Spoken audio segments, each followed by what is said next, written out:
नमस्कार और स्वागत है। आज हम एक बहुत ही दिलचस्प टॉपिक पर बात करने वाले हैं, उपवास यानी फास्टिंग, जो हमारी सदियों पुरानी परंपरा है और आज के दौर की ब्रेन साइंस। इन दोनों के बीच एक बहुत गहरा कनेक्शन है। तो चलिए समझते हैं कि एक प्राचीन तरीका हमारे दिमाग को कैसे तरोताजा कर सकता है। ये एक ऐसी बात है जो हम में से कई लोग महसूस करते हैं, है ना? जैसे जैसे उम्र बढ़ती है, ऐसा लगता है कि दिमाग की वो फुर्ती, वो तेजी कहीं कम हो रही है। ये एक आम समस्या है और आज हम इसके एक बहुत ही दिलचस्प समाधान पर गौर करने वाले हैं। अच्छा, ये लक्षण क्या हो सकते हैं? सोचिए, किसी काम पर फोकस करने में मुश्किल होना, या फिर चाबियां कहाँ रखीं जैसी छोटी छोटी बातें भूल जाना, सुबह उठने पर भी फ्रेश महसूस ना होना। ये सब इशारे हैं कि शायद हमारा दिमाग अपनी पूरी क्षमता से काम नहीं कर पा रहा है। जी हाँ, सोचिए अगर इसका हल किसी नई दवा में नहीं बल्कि हमारी एक बहुत ही पुरानी आदत में छुपा हो। हम बात कर रहे हैं उपवास की। इसे सिर्फ वजन घटाने का तरीका मत समझिए, ये हमारे दिमाग के लिए एक रीसेट बटन की तरह काम कर सकता है। एक ऐसा तरीका जो हमारी दिमागी सेहत को पूरी तरह से बदल सकता है। तो आज हम किन किन बातों पर गौर करेंगे? पहले समझेंगे उम्र और दिमागी सुस्ती का कनेक्शन। फिर देखेंगे कि उपवास कैसे एक समाधान हो सकता है, दिमाग को एनर्जी कहाँ से मिलती है और साइंस इस बारे में क्या कहता है, और सबसे ज़रूरी, इसे सही तरीके से शुरू कैसे करें ताकि हमें एक तेज दिमाग और बेहतर जिंदगी मिल सके। तो चलिए अब सीधे मुद्दे पर आते हैं, साइंस की बात करते हैं। आखिर होता क्या है हमारे दिमाग के अंदर जब हम उपवास रखते हैं? इसके पीछे का विज्ञान समझना बहुत जरूरी है, क्योंकि तभी हम इसके फायदों को सही मायने में समझ पाएंगे। तो सबसे पहले समझते हैं एक बहुत ही कमाल की चीज के बारे में, जिसका नाम है BDNF। आप इसे दिमाग का टॉनिक या ब्रेन के लिए खाद जैसा समझ सकते हैं। ये एक ऐसा प्रोटीन है जो हमारे दिमाग की नसों को यानी नर्व सेल्स को हेल्दी रखने, उन्हें बढ़ाने और उनकी मरम्मत करने के लिए बहुत बहुत जरूरी है। तो फर्क क्या पड़ता है इससे? देखिए, जब हमारे दिमाग में BDNF का लेवल कम होता है ना, तो दिमाग के कनेक्शन सुस्त पड़ जाते हैं, कुछ नया सीखने में मुश्किल होती है। वहीं दूसरी तरफ जब BDNF का लेवल ज्यादा होता है तो यही कनेक्शन तेज और मजबूत हो जाते हैं, याददाश्त बेहतर होती है और हमारा दिमाग सुरक्षित रहता है। और मजे की बात यह है कि उपवास इसी BDNF को बढ़ाने में मदद करता है। तो सीधा सीधा फायदा क्या हुआ?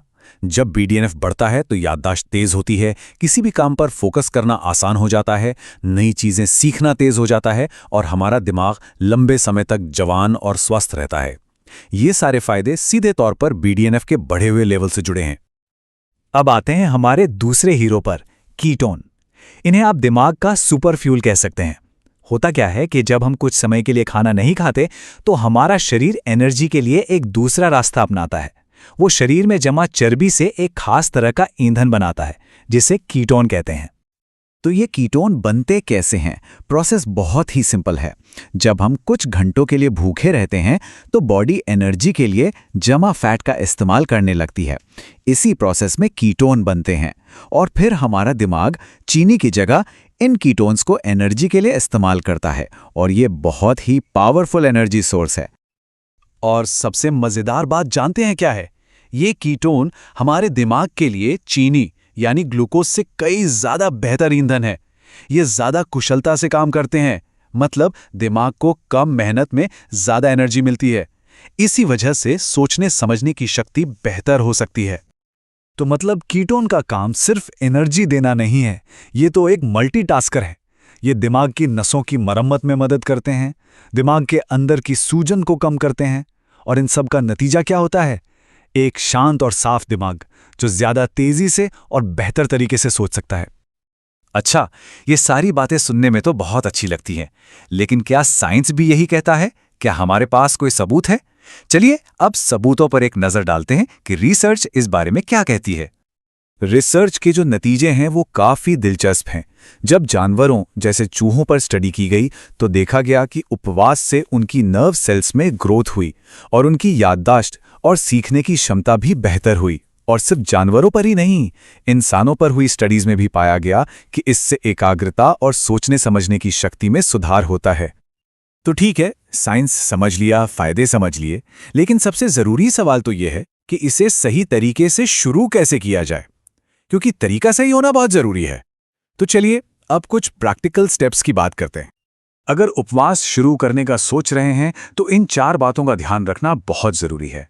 पहला, धीरे धीरे शुरू करें, एकदम से लंबा उपवास ना करें। दूसरा, पानी खूब पिएं, बॉडी को हाइड्रेटेड रखना बहुत जरूरी है। तीसरा, जब उपवास तोड़ें तो हेल्दी और पौष्टिक खाना खाएं।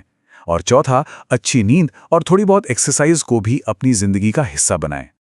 एक और सवाल जो सबके मन में आता है, उपवास के दौरान क्या खा पी सकते हैं? जवाब बहुत सीधा है। आप पानी पी सकते हैं, बिना चीनी की चाय या ब्लैक कॉफी ले सकते हैं। लेकिन मीठे ड्रिंक्स या दूध क्रीम वाली चीजों से बचना है ताकि उपवास का पूरा फायदा मिल सके। और हाँ, एक बात हमेशा याद रखनी है, यहाँ मकसद परफेक्ट होना नहीं है, बल्कि लगातार कोशिश करते रहना है। अगर कभी रूटीन टूट भी जाए तो कोई बात नहीं, जरूरी है कि आप इसे एक स्थायी आदत बनाने की कोशिश करें, छोटे छोटे कदम उठाएं। चलिए, अब इन सब चीजों को जोड़कर देखते हैं कि हमारी रोज की जिंदगी पर इसका क्या असर पड़ता है।